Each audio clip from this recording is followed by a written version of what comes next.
recordem que els hàbits saludables, per prevenir l'obesitat i per construir salut, s'han de fer no només amb l'alimentació, sinó també amb l'activitat física, que no es tracta d'una qüestió estètica, sinó que té unes conseqüències en la salut dels individus a curt, mig i llarg termini.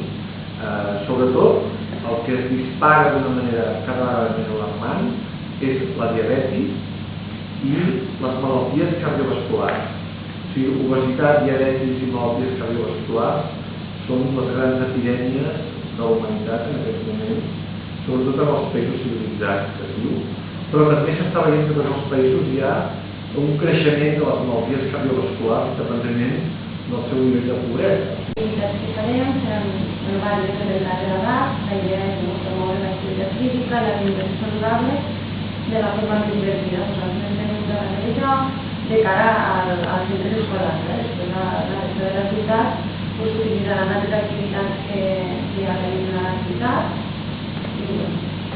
Seran xerrades, intentarem també fer, si podem, començar a fer xerrades enfocades als pares de cara a l'AMPA, també l'alimentació infantil, molt important. A més, intentaran anar a llars o centres de la tercera edat, per agafar també el diari de l'ES, que és molt important.